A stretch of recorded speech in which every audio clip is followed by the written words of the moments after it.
दोस्तों नमस्कार।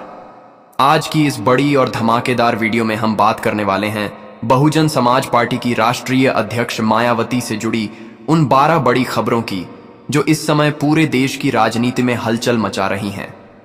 9 मार्च 2026 की तारीख पर खड़े होकर अगर हम उत्तर प्रदेश की राजनीति को देखें तो साफ दिखाई देता है कि आने वाला समय बेहद दिलचस्प होने वाला है। कहीं मिशन 2037 की तैयारी तेज हो रही है, कहीं लखनऊ में होने वाली महारैली को लेकर सियासी हलचल बढ़ गई है, तो कहीं मायावती के ताजा बयानों ने सत्ता और विपक्ष दोनों को सोचने पर मजबूर कर दिया है। आज की इस वीडियो में हम आपको बताएंगे कि आखिर मायावती ने ऐसा क्या कहा, क्या किया और किस तरह बसपा एक बार फिर बड़े राजनीतिक खेल की तैयारी कर रही है। लेकिन उससे पहले अगर आप हमारे चैनल पर पहली बार आए हैं तो चैनल को तुरंत सब्सक्राइब कर लीजिए, बेल आइकन जरूर दबाइए ताकि राजनीति की ऐसी ही बड़ी और सटीक खबरें आपको सबसे पहले मिलती रहें। तो चलिए शुरू करते हैं 9 मार्च 2026 की सबसे बड़ी और चर्चित खबरों का सिलसिला। आइए बढ़ते हैं पहली खबर की ओर। पहली बड़ी खबर संवैधानिक पदों के सम्मान को लेकर सामने आई है। मायावती ने संसद सत्र से ठीक पहले एक ऐसा बयान दिया है जिसने पूरे राजनीतिक गलियारे में चर्चा छेड़ दी है।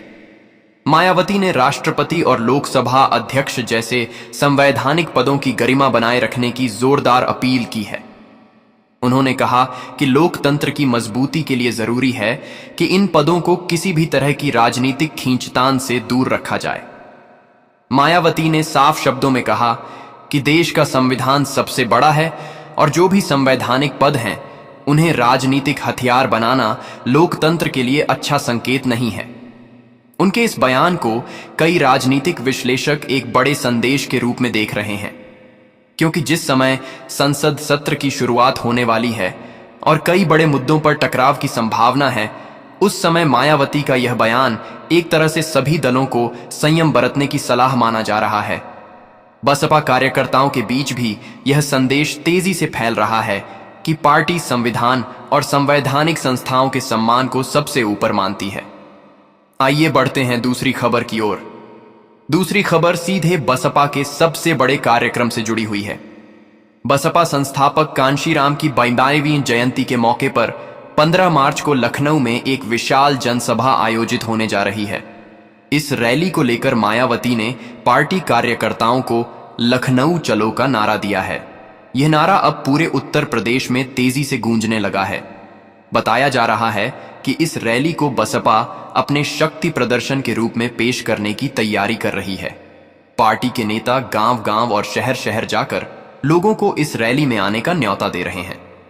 राजनीतिक जानकारों का मानना है कि यह रैली केवल एक श्रद्धांजलि कार्यक्रम नहीं, बल्कि 2027 के चुनाव का शुरुआती बिगुल भी साबित हो सकती है। अगर इस रैली में बड़ी भीड़ उमड़ती है तो उत्तर प्रदेश की राजनीति में एक नया संदेश जाएगा कि बसपा अभी भी मैदान में पूरी ताकत के साथ मौजूद है। आइए बढ़ते हैं तीसरी खबर की ओर। तीसरी खबर मिशन 2027 की बड़ी तैयारी से जुड़ी हुई है। मायावती ने उत्तर प्रदेश विधानसभा चुनाव 2027 के लिए अभी से संगठन को पूरी तरह सक्रिय कर दिया है। जानकारी के अनुसार पार्टी ने 14 अप्रैल तक 15,000 बूथ कमेटियों का गठन करने का लक्ष्य तय किया है। यह एक बहुत बड़ी संगठनात्मक कवायद मानी जा रही है। बसपा की रणनीति साफ है कि अगर बूथ मजबूत होगा तो चुनाव में जीत का रास्ता आसान होगा। पार्टी के वरिष्ठ नेता लगातार जिलों का दौरा कर रहे हैं और बूथ स्तर पर नए कार्यकर्ताओं को जोड़ा जा रहा है। मायावती खुद भी संगठन की रिपोर्ट ले रही हैं और हर जिले की प्रगति पर नजर रख रही हैं। इससे साफ संकेत मिलता है कि बसपा अब जमीनी स्तर पर अपनी पकड़ मजबूत करने की पूरी तैयारी कर रही है। आइए बढ़ते हैं चौथी खबर की ओर। चौथी खबर राजनीतिक समीकरणों को लेकर बेहद महत्वपूर्ण है। मायावती ने साफ कर दिया है कि बसपा आने वाले सभी चुनाव अकेले लड़ेगी। खास तौर पर 2027 के उत्तर प्रदेश विधानसभा चुनाव में किसी भी दल के साथ गठबंधन की संभावना को उन्होंने लगभग खत्म कर दिया है। उन्होंने कहा कि बसपा अपने दम पर चुनाव लड़ने में विश्वास रखती है और जनता का समर्थन ही उसकी सबसे बड़ी ताकत है। इस बयान के बाद राजनीतिक विश्लेषक यह मानने लगे हैं कि उत्तर प्रदेश की राजनीति में त्रिकोणीय मुकाबला देखने को मिल सकता है, क्योंकि अगर बसपा अकेले चुनाव लड़ती है तो वोटों का समीकरण पूरी तरह बदल सकता है। आइए बढ़ते हैं पांचवीं खबर की ओर। पांचवीं खबर बसपा के युवा चेहरे आकाश आनंद से जुड़ी हुई है। बूथ कमेटियों के गठन के बाद आकाश आनंद की सक्रियता और बढ़ने वाली है। बताया जा रहा है कि आने वाले महीनों में आकाश आनंद प्रदेश भर में रोड शो और जनसभाएं करेंगे। खास तौर पर युवाओं को पार्टी से जोड़ने के लिए यह अभियान चलाया जाएगा। बसपा के अंदर यह माना जा रहा है कि युवा नेतृत्व को आगे लाकर पार्टी नई ऊर्जा के साथ मैदान में उतर सकती है। आकाश आनंद को लेकर पार्टी कार्यकर्ताओं में भी उत्साह देखा जा रहा है। आइए बढ़ते हैं छठी खबर की ओर। छठी खबर पश्चिम बंगाल से जुड़े एक प्रोटोकॉल विवाद को लेकर सामने आई है। राष्ट्रपति द्रौपदी मुर्मू की पश्चिम बंगाल यात्रा के दौरान कथित प्रोटोकॉल उल्लंघन की खबरें सामने आई थीं। इस मुद्दे पर मायावती ने कड़ी प्रतिक्रिया दी है। उन्होंने कहा कि देश के राष्ट्रपति का पद सर्वोच्च संवैधानिक पद है और उनके साथ किसी भी तरह की लापरवाही या प्रोटोकॉल की अनदेखी बेहद दुर्भाग्यपूर्ण है। मायावती ने इस घटना की निंदा करते हुए कहा कि ऐसे मामलों में राजनीतिक मतभेदों से ऊपर उठकर संवैधानिक मर्यादाओं का पालन करना चाहिए। आइए बढ़ते हैं सातवीं खबर की ओर। सातवीं खबर विपक्षी दलों पर मायावती के तीखे हमले से जुड़ी हुई है। एक हालिया संबोधन में मायावती ने विपक्षी दलों की कथनी और करनी में अंतर बताते हुए बड़ा आरोप लगाया। उन्होंने कहा कि कई पार्टियां मंच से बड़े बड़े आदर्शों की बात करती हैं, लेकिन अंदर खाने वही पार्टियां ऐसे नेताओं को जगह देती हैं जिन पर गंभीर आरोप लगे होते हैं। मायावती ने यह भी कहा कि बसपा हमेशा सिद्धांतों की राजनीति करती आई है और आगे भी करती रहेगी। उनके इस बयान के बाद राजनीतिक हलकों में चर्चा तेज हो गई है। आइए बढ़ते हैं आठवीं खबर की ओर। आठवीं खबर 2026 के केंद्रीय बजट को लेकर मायावती की प्रतिक्रिया से जुड़ी हुई है। मायावती ने बजट की आलोचना करते हुए कहा कि यह बजट आम जनता की उम्मीदों पर खरा नहीं उतरता। उन्होंने आरोप लगाया कि बजट में गरीबों, किसानों और मजदूरों के लिए पर्याप्त प्रावधान नहीं किए गए हैं। मायावती का कहना है कि सरकार को समाज के कमजोर वर्गों के लिए ज्यादा योजनाएं लानी चाहिए थीं। उनके इस बयान को विपक्ष की व्यापक आलोचना का हिस्सा भी माना जा रहा है।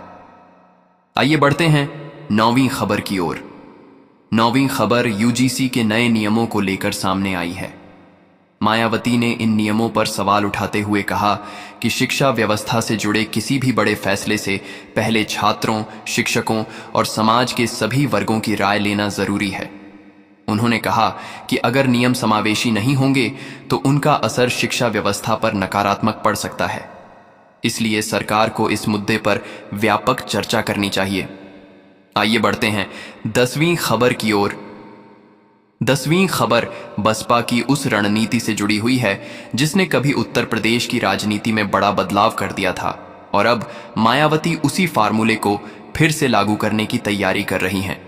यह फार्मूला है सोशल इंजीनियरिंग का, जिसने 2007 के चुनाव में बसपा को ऐतिहासिक जीत दिलाई थी।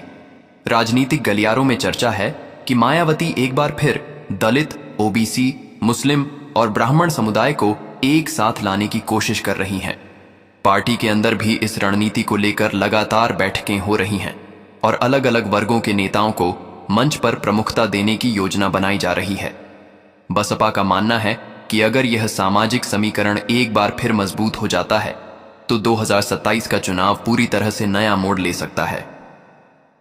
पार्टी के कई वरिष्ठ नेता अलग अलग समुदायों के बीच जाकर संवाद कार्यक्रम चला रहे हैं और लोगों को यह संदेश दिया जा रहा है कि बसपा ही वह पार्टी है जो सभी वर्गों को साथ लेकर चलने की बात करती है। राजनीतिक विशेषज्ञों का कहना है कि अगर मायावती इस रणनीति को सफलतापूर्वक लागू कर लेती हैं तो उत्तर प्रदेश की राजनीति में एक बड़ा बदलाव देखने को मिल सकता है। आइए बढ़ते हैं 11वीं खबर की ओर। 11वीं खबर बसपा संगठन की आंतरिक गतिविधियों से जुड़ी हुई है। मायावती ने हाल ही में एक बड़ी अखिल भारतीय बैठक बुलाई थी जिसमें देश के अलग अलग राज्यों से पार्टी के वरिष्ठ नेता और पदाधिकारी शामिल हुए। इस बैठक में संगठन की प्रगति रिपोर्ट की विस्तार से समीक्षा की गई। बताया जा रहा है कि मायावती ने हर राज्य के नेताओं से सीधे सवाल किए और यह जानने की कोशिश की कि पार्टी का जनाधार किन क्षेत्रों में मजबूत हो रहा है और किन जगहों पर अभी और मेहनत करने की जरूरत है। उन्होंने साफ कहा कि आने वाले समय में संगठन को और मजबूत बनाना होगा और इसके लिए हर कार्यकर्ता को पूरी मेहनत से काम करना होगा।